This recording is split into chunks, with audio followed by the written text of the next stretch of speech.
Yo maté un matrimonio con mis propias manos. No usé un arma, no derramé sangre, pero destruí algo sagrado de la forma más cobarde posible. Y ahora, 30 años después, sentada en esta casa vacía que nunca fue realmente mía, finalmente tengo el valor de contarlo. Me llamo Rosa, tengo 63 años, y esta es mi confesión.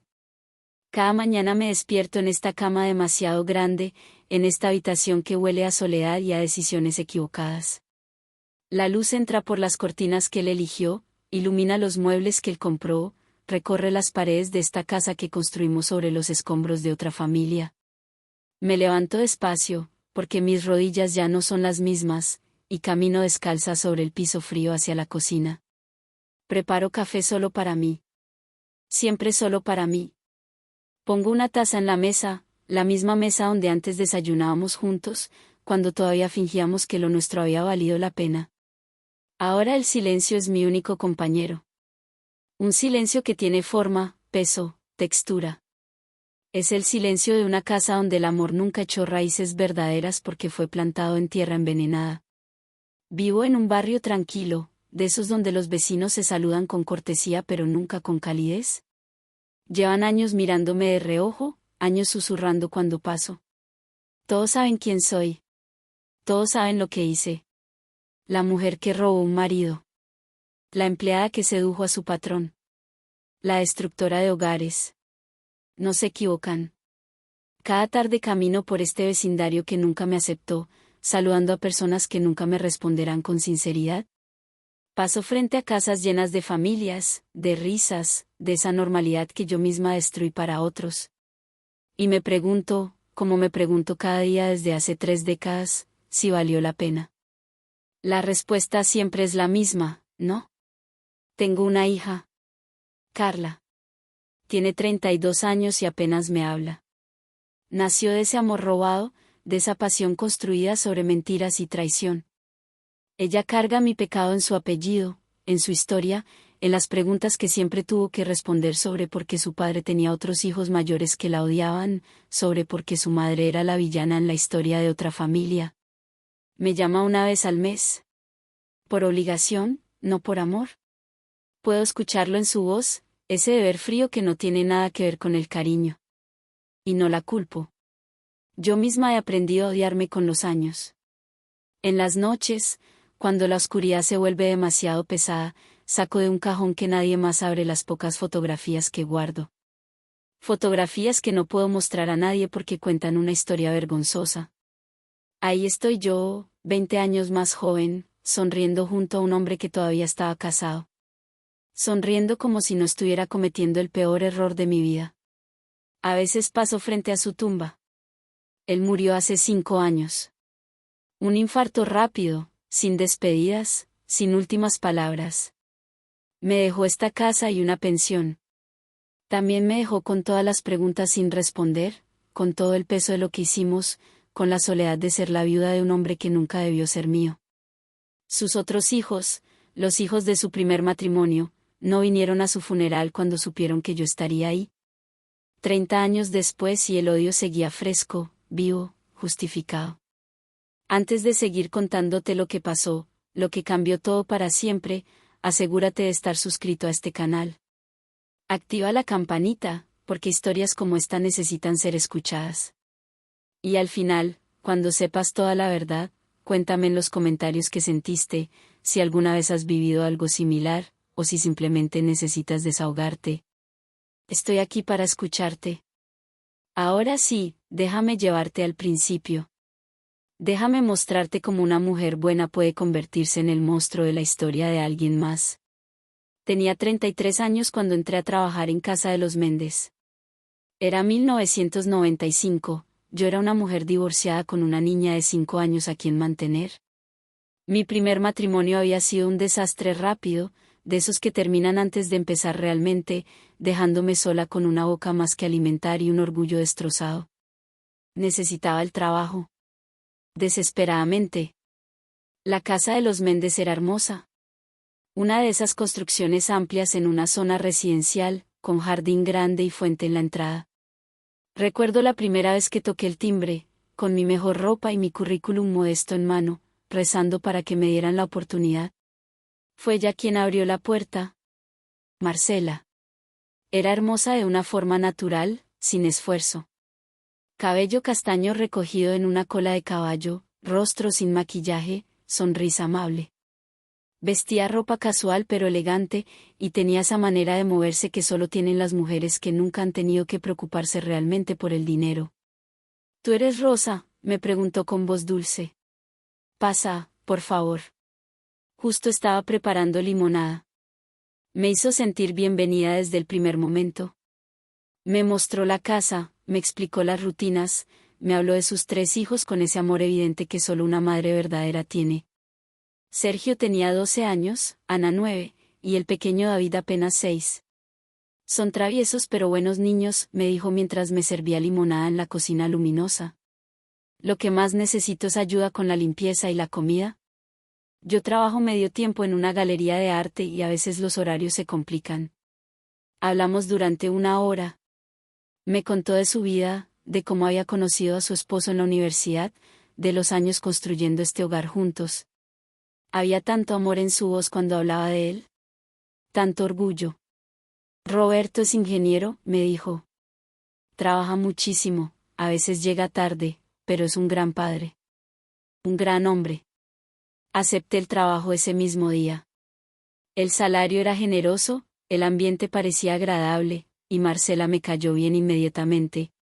Tenía esa calidez genuina que no se puede fingir. No sabía que estaba entrando en el hogar que yo misma destruiría. Los primeros meses fueron normales. Buenos, incluso. Llegaba a las 7 de la mañana, preparaba el desayuno para los niños, limpiaba mientras ellos estaban en la escuela, preparaba la comida.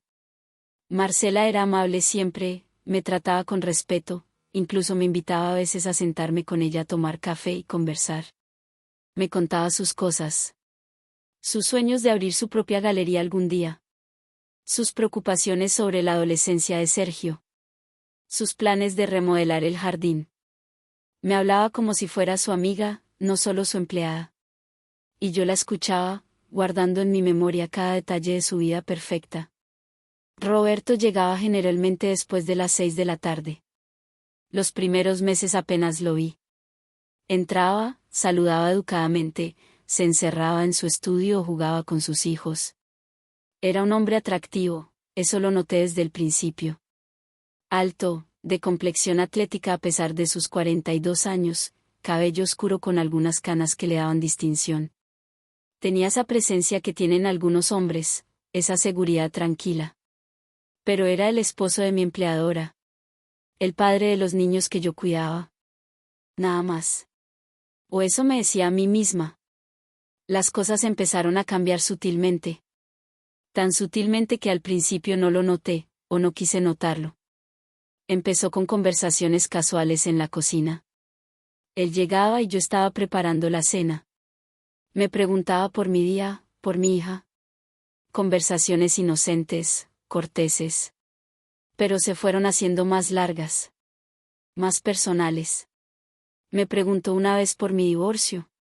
Le conté, porque parecía genuinamente interesado. Le hablé de mi exmarido, del abandono, de la lucha de ser madre soltera. Eres muy valiente, me dijo, y había algo en su mirada que hizo que mi corazón latiera más rápido. Empecé a arreglarme más para ir a trabajar. Me ponía un poco de maquillaje, elegía ropa que me favorecía. Me decía que era para sentirme bien conmigo misma, pero era mentira. Era para él. Marcela empezó a trabajar más horas en la galería. A veces se quedaba hasta tarde, dejándome a cargo de los niños hasta que Roberto llegaba. Esas tardes a solas con él se volvieron más frecuentes. Una noche, mientras yo terminaba de limpiar la cocina después de la cena, él se quedó conmigo. Los niños estaban en sus cuartos haciendo tarea, Marcela había llamado diciendo que llegaría tarde. ¿Quieres un poco de vino?, me ofreció. Debí decir que no. Debí irme. Debí respetar las líneas que estaban empezando a desdibujarse. Pero dije que sí. Nos sentamos en la sala, algo que nunca había hecho antes. Conversamos durante horas. Me habló de su trabajo, del estrés, de las presiones. Y luego, después de la segunda copa, me habló de su matrimonio. Marcela es maravillosa, dijo, pero había un pero implícito en su tono. Es buena madre, buena persona. Pero a veces siento que nos hemos convertido en compañeros de cuarto más que en esposos. La pasión se fue. La conexión se perdió en algún punto entre los pañales y las reuniones escolares. Escuché, sintiendo algo peligroso despertar en mi pecho. Compasión. Conexión. Atracción. Debe ser difícil, murmuré. Lo es. A veces me pregunto si esto es todo lo que hay. Si la vida es solo trabajar, pagar cuentas, dormir junto a alguien con quien ya no tienes nada que decir. Me miró a los ojos. Y en ese momento, algo se rompió. O más bien, algo empezó a construirse. Algo prohibido y destructivo. Esa noche no pasó nada. Pero ya había empezado todo. Las semanas siguientes fueron de coqueteo disfrazado de amistad. Roces accidentales que no eran tan accidentales. Miradas que duraban un segundo más de lo debido. Conversaciones cargadas de doble sentido. Yo sabía que estaba mal. Cada noche me iba a mi casa y me prometía que mañana sería diferente, que mañana pondría distancia, que mañana recordaría quién era Marcela y lo que ella no merecía. Pero cada mañana volvía, y el magnetismo entre Roberto y yo se hacía más fuerte. Marcela no notaba nada. O si lo notaba, no quería verlo. Seguía siendo amable conmigo, confiando en mí con su casa, con sus hijos, con su vida. Esa confianza me quemaba. Pero no lo suficiente para detenerme. Fue un viernes por la noche, 3 meses después de que empezara a trabajar ahí. Marcela se había ido de viaje con sus padres por el fin de semana. Los niños estaban en casa de un tío.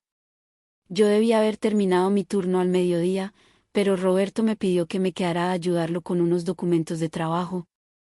Otra mentira que ambos queríamos creer. Pedimos comida china. Abrimos una botella de vino.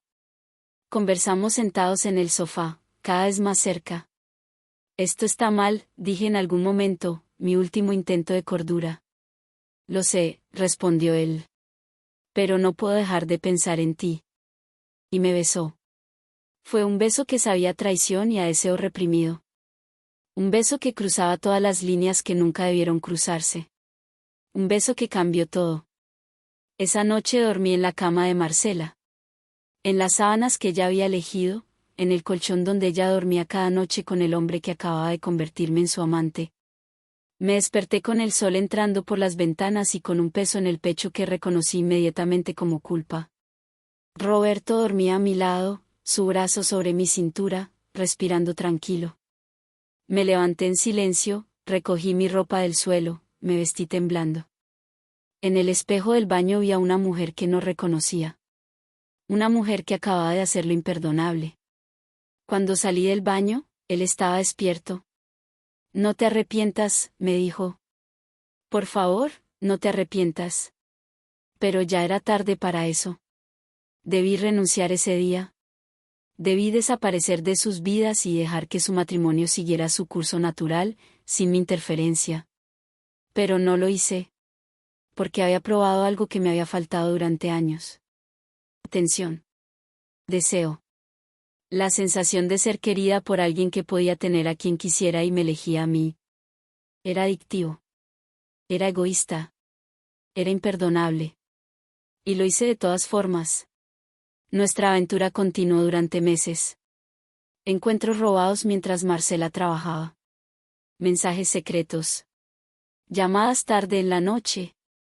Yo me convertí en la otra mujer, en el secreto sucio, en la mentira que él le contaba a su esposa cada día. Pero en mi mente, yo lo justificaba todo. Me decía que él ya no amaba a Marcela. Que su matrimonio estaba muerto antes de que yo llegara. Que yo solo estaba llenando un vacío que ya había dejado. Todas mentiras que los amantes se cuentan para dormir por las noches. Marcela empezó a sospechar. Lo vi en sus ojos, en la forma en que me miraba cuando llegaba a casa y nos encontraba a Roberto y a mí conversando en la cocina. En las preguntas casuales que hacía sobre mi relación con su esposo. En el cambio sutil de su tono cuando me hablaba. Roberto ha estado más alegre últimamente, me dijo una mañana mientras tomábamos café. ¿Has notado? Sentí mi estómago contraerse. No realmente. Yo sí. Más, vivo. Como si tuviera un secreto. Me miró directamente. Como si tuviera algo que lo hace feliz y yo no supiera qué es. Tragué saliva. Tal vez las cosas en el trabajo van bien. Tal vez, dijo, pero no me creyó. Esa misma tarde, Roberto me dijo que quería dejar a Marcela. Que quería estar conmigo oficialmente. Que ya no soportaba la mentira. Voy a pedirle el divorcio, me dijo, sus manos tomando las mías. Quiero estar contigo. Quiero que construyamos algo real. Mi corazón se aceleró. Era lo que secretamente había querido desde que esto empezó. Ser su elección oficial. No la otra mujer, sino la mujer. ¿Estás seguro?, pregunté. Nunca he estado más seguro de nada. Mentira. No estaba seguro de nada. Solo estaba atrapado en la misma mentira que yo, creyendo que la pasión del principio era amor verdadero, que el deseo urgente era conexión real. Pero yo quería creerlo. Desesperadamente. Así que hice algo imperdonable. Algo que 30 años después sigue persiguiéndome. Empecé a sabotear activamente su matrimonio. Dejaba evidencia de nuestra aventura donde Marcela pudiera encontrarla. Un mensaje que, olvidaba, borrar. Mi perfume en su ropa. Marcas de labial que no se limpiaban completamente. Pequeñas migajas de verdad que la llevarían a sospechar más, a cuestionar más, a confrontarlo. Quería forzar el final. Quería que ella lo descubriera y lo dejara, porque así yo no sería la villana que lo robó, sino la mujer que lo recogió después. Otra mentira que me conté a mí misma. La noche que todo explotó fue un martes. Lo recuerdo porque los martes Marcela llegaba temprano de la galería. Pero ese día llegó aún más temprano, sin avisar. Roberto y yo estábamos en la sala. No haciendo nada físico, solo conversando, pero la intimidad era evidente. La forma en que nos mirábamos. La distancia entre nosotros, demasiado cercana para ser apropiada. Ella entró por la puerta y nos vio. Y en sus ojos vi el momento exacto en que supo. No todo, no los detalles, pero lo suficiente. El silencio que siguió fue ensordecedor. Rosa, dijo finalmente, su voz temblando. ¿Puedes dejarnos solos, por favor? Me levanté, con las piernas temblorosas. Recogí mis cosas. Mientras pasaba junto a ella, susurró algo que nunca olvidaré. Confiaba en ti. 4 palabras. Solo 4 palabras. Pero cargaban el peso de meses de traición, de confianza rota, de una amistad que había fingido para poder destruir su vida. Salí de esa casa sabiendo que nunca volvería a entrar como empleada. La confrontación entre ellos fue explosiva, según me contó Roberto después. Marcela lo acusó. Él negó al principio, luego admitió. Ella lloró, gritó, rompió cosas. Los niños escucharon todo desde sus cuartos. Sergio, el mayor, bajó las escaleras en medio de la discusión y le preguntó a su padre directamente. «Papá, ¿te estás acostando con Rosa?» Roberto no pudo mentirle a su hijo. Asintió. El niño lo miró con un odio que Roberto me contó que le heló la sangre. «Te odio», le dijo. «Y la odio a ella también». Esas palabras me las repitió Roberto llorando por teléfono esa noche. Pero en lugar de sentir horror, sentí una urgencia egoísta de consolarlo, de asegurarle que todo valía la pena, que podíamos ser felices a pesar de todo.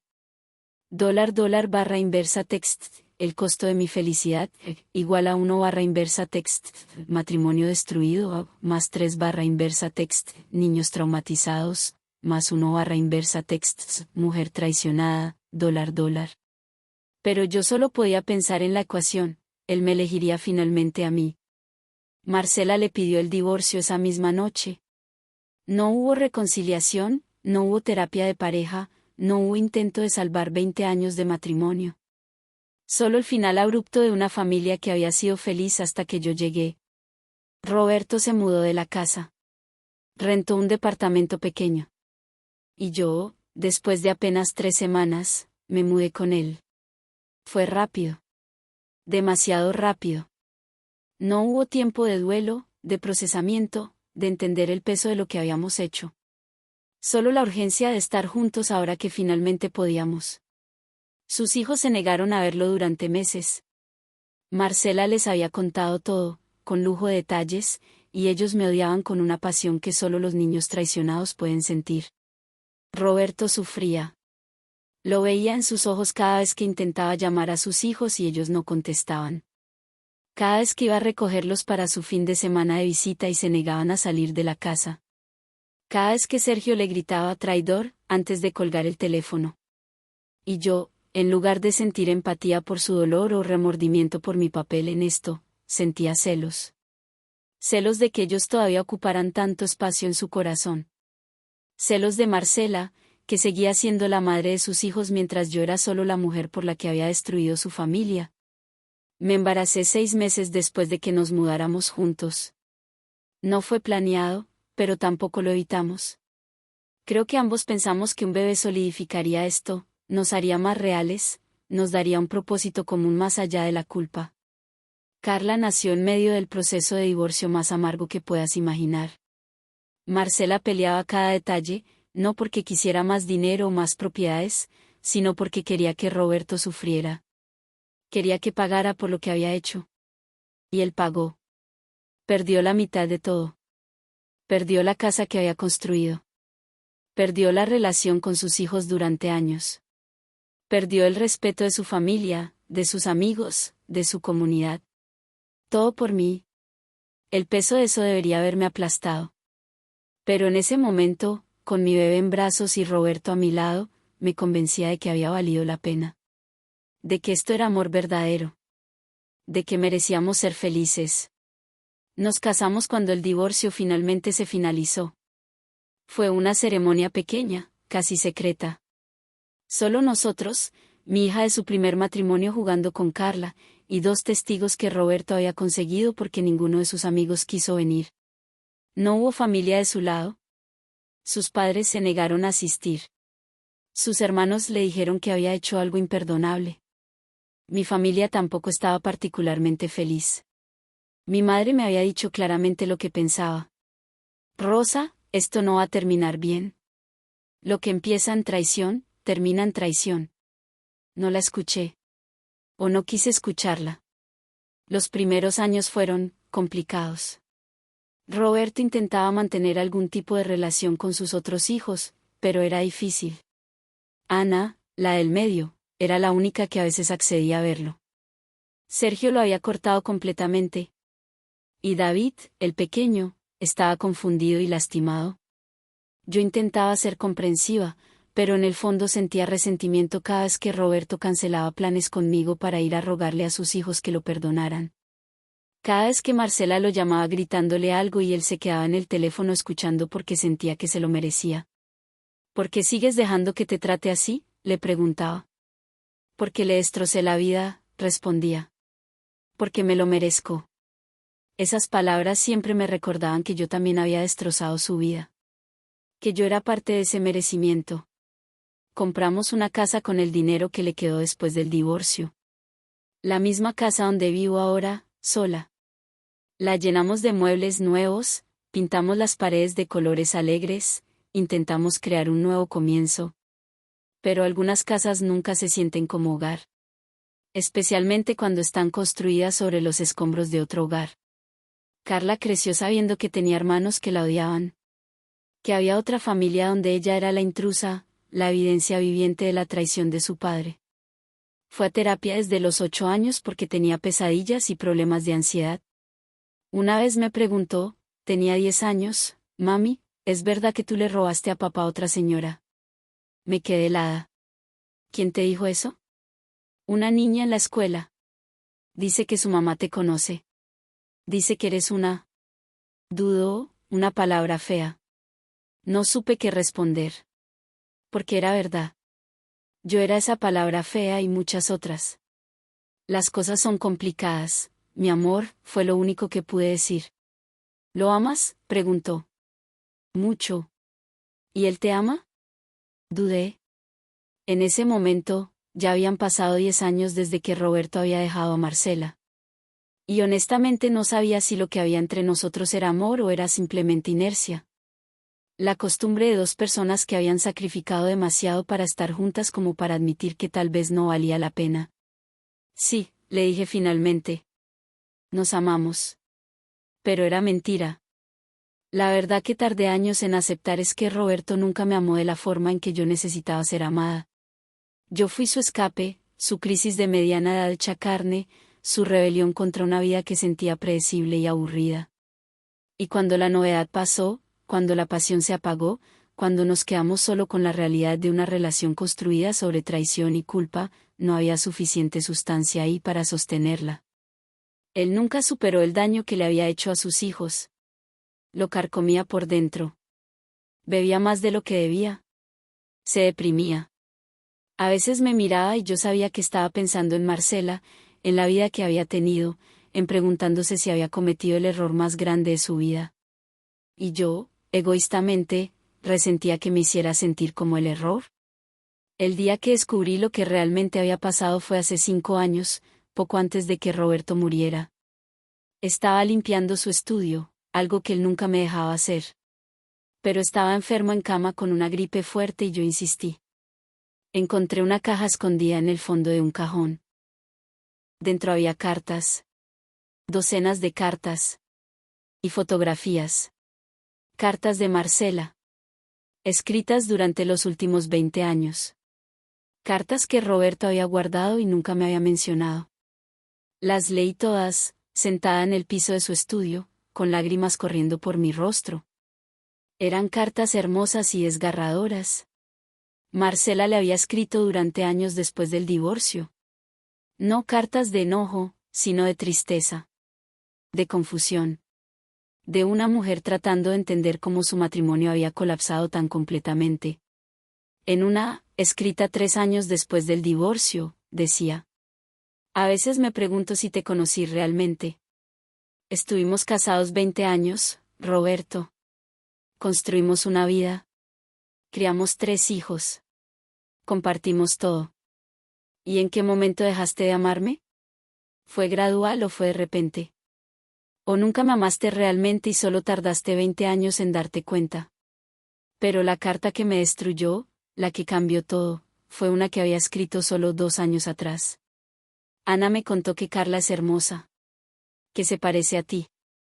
Dice que parece triste también, como si cargara algo pesado que no le corresponde.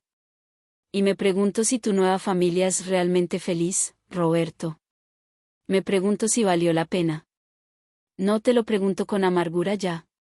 Solo con genuina curiosidad. Después de todo este tiempo, después de todo el dolor, ¿encontraste lo que buscabas en ella? ¿O solo cambiaste un tipo de infelicidad por otro? Debajo de esa carta, había una respuesta. Con la letra de Roberto. Una respuesta que nunca envió. Marcela, no lo sé. Honestamente no lo sé. Algunos días pienso que cometí el error más grande de mi vida. Que tuve todo lo que necesitaba y lo tiré ¿por qué? ¿Por emoción? ¿Por ego? ¿Por miedo a envejecer? Rosa es buena mujer. Es buena madre para Carla. Pero no eres tú. Nunca será tú. Y creo que ya lo sabe. Creo que ambos lo sabemos, pero estamos demasiado comprometidos con esta mentira para admitirlo. A veces la miro y veo a la mujer que destruyó nuestra familia. Y sé que es injusto porque yo la dejé hacerlo. Yo tomé esas decisiones. Pero igual la culpo. La culpo por hacerme quererla. Por hacerme creer que había algo mejor esperando fuera de nuestro matrimonio. No hay nada mejor. Solo diferente. Y diferente no es necesariamente bueno. Perdóname, Marcela. Por todo. Por ser débil. Por ser egoísta. Por no valorar lo que tenía hasta que lo perdí. Esa carta nunca enviada me mostró una verdad que había estado evitando durante 20 años. Roberto nunca me había amado de verdad. O si lo había hecho, fue una sombra del amor que había sentido por Marcela. Yo había sido la otra opción, la emoción, el error. Y había destruido una familia por un hombre que me culpaba secretamente por la destrucción. Me quedé sentada en ese piso durante horas, con esas cartas esparcidas a mi alrededor, sintiendo como 20 años de justificaciones se desmoronaban. Cuando Roberto se recuperó de su gripe, no le mencioné las cartas. ¿Para qué? Para forzar una conversación sobre algo que ambos ya sabíamos pero no queríamos admitir. Pero algo cambió en mí ese día. Algo se rompió. O tal vez finalmente dejé de engañarme. Durante los últimos 5 años de su vida, Roberto y yo fuimos más compañeros de cuarto que esposos. Exactamente lo que él había dicho que tenía con Marcela antes de dejarla por mí. La ironía no se me escapó. Cuando murió, sentí tristeza, pero también un alivio vergonzoso. Alivio de que finalmente acabara esta farsa. De que ya no tuviera que pretender que habíamos hecho algo honorable, algo que valió la pena. En su funeral, que fue pequeño y triste, vinieron sus hijos. Los 3. Adultos ya, con sus propias familias. Sergio tenía 42 años, Ana 39, David 36. No me hablaron. Ni siquiera me miraron. Carla, mi hija, su media hermana, intentó acercarse a ellos, pero la rechazaron educadamente pero firmemente. Lo siento, le dijo Ana a Carla. Pero no podemos. Es demasiado complicado. Vi a Marcela ahí, en la parte de atrás. A distancia. Todavía hermosa a sus 65 años. Había rehecho su vida, me habían contado. Se había vuelto a casar con un hombre bueno, había tenido éxito con su galería. Nuestras miradas se encontraron por un segundo. Solo un segundo. Y en ese momento vi en sus ojos todo lo que había perdido por mi culpa. Pero también vi algo más. Vi pena. No por Roberto, sino por mí. Porque ella había seguido adelante. Había construido una nueva vida, había sanado, había encontrado felicidad real. Y yo me había quedado atrapada en el momento de la traición, viviendo en una casa comprada con dinero del divorcio, en una relación que nunca fue realmente sólida, justificando lo injustificable durante 30 años. Ella había ganado, en cierto sentido. No a Roberto, sino su libertad. Su dignidad. Su capacidad de amar nuevamente sin culpa. Yo había ganado a Roberto. Y había perdido todo lo demás. Después del funeral, mientras ordenaba las cosas de Roberto, encontré su testamento. Me había dejado la casa y una pensión. Pero también había dejado cartas para sus 3 hijos mayores. Cartas pidiendo perdón. Cartas admitiendo que había cometido el peor error de su vida. Cartas diciendo que nunca dejó de amarlos, nunca dejó de arrepentirse. ¿No había ninguna carta para mí? Esa omisión fue más reveladora que 1000 palabras. Carla me preguntó una vez, después del funeral, mientras tomábamos té en esta cocina vacía. Mamá, ¿fuiste feliz con papá? Y por primera vez en 30 años, respondí con honestidad. No sé, mi amor. Creo que fui muchas cosas con tu papá. Apasionada. Emocionada. Culpable. Resentida. Atrapada. Pero feliz, verdaderamente feliz de la forma en que una persona debería ser feliz en un matrimonio construido sobre bases sólidas, no. No creo que lo fuera. ¿Te arrepientes? La pregunta que me había hecho a mí misma miles de veces. Me arrepiento de cómo pasó todo. Me arrepiento del daño que causé. Pero no puedo arrepentirme completamente porque tú existes. Y eres lo mejor que hice en mi vida, incluso si la forma en que llegaste fue completamente equivocada. Ella lloró. Yo lloré. Y por primera vez tuvimos una conversación honesta sobre el peso que ambas habíamos cargado durante toda su vida. Hoy, sentada aquí en esta casa que nunca fue realmente un hogar, entiendo finalmente lo que hice. No solo le robé un marido a Marcela. Le